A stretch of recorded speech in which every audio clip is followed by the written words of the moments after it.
Question? Will the Senator take a question? Thank you for your effort in this area. I welcome it.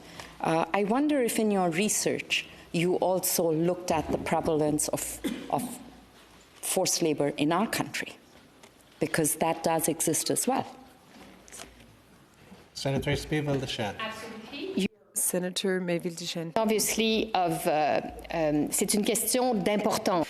It's an issue of importance, which is to say that in Canada, when we're talking about modern slavery, that is mostly about the sexual trafficking.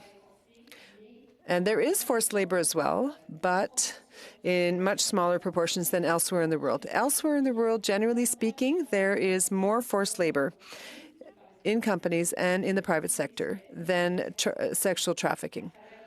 It's about 60-40. In Canada, it's the inverse. So yes, it's the reverse. So yes, there is forced labor in Canada. That does exist. Domestic help, for example, who are often immigrants, in agriculture as well, as soon as work permits are involved.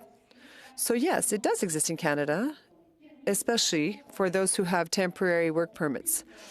They fall victim to forced labor more often than others. You're right, it does exist here.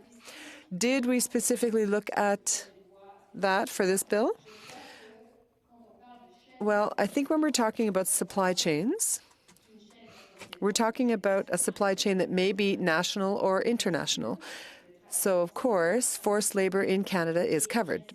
However, I emphasize this international supply chains much more because according to everything I've read and according to the conversations that I've had, that is where it is harder to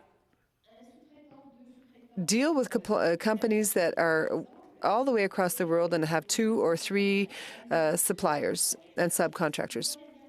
It's not just about manufacturing. You have to look at all the services that serve the manufacturing needs. For example, transportation. And are company owners using children to bring things to the factory? Now, that can be forced labor.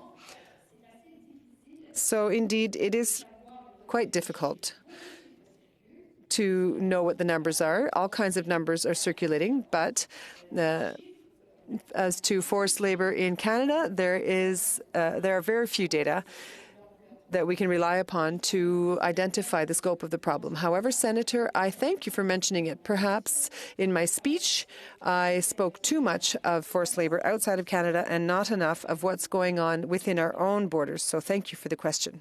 Senator Omidvar. Thank you, Senator, for that response.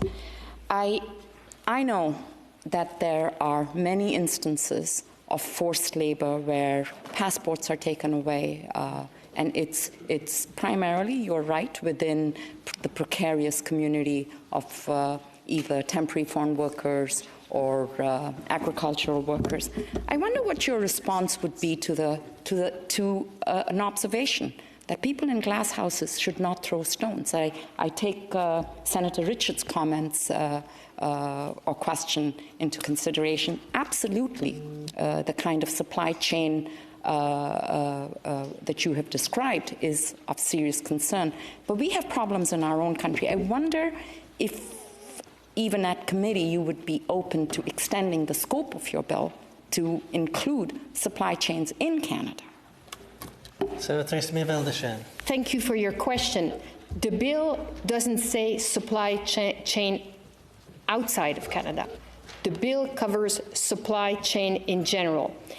I did put the emphasis in my speech on the problems across the world, but every instance of forced labor or child labor, wherever they are covered, and I will obviously check another time because I'm in doubt. But I'm pretty sure that we cover forced labor across the world. I did put, and you're right about the fact that we cannot be complacent about our own reality, but I also did choose to put the emphasis on the fact that we have signed quite a few international agreements about those questions, forced labor in Canada or elsewhere. So we have signed many agreements, and in terms of having those agreements translated in law in Canada, well, not much has happened. One of the things that could be said for that is we don't have a definition of forced labor in the criminal code. We talk about human trafficking, but forced labor as such is not in the criminal code. So that goes a long way to say that what you're talking about, forced labor in Canada, is obviously not recognized as such. And one of the reasons, I'm told, is that for years we've only taken into account human trafficking for sexual purposes, and we kind of underestimate forced labor in North America.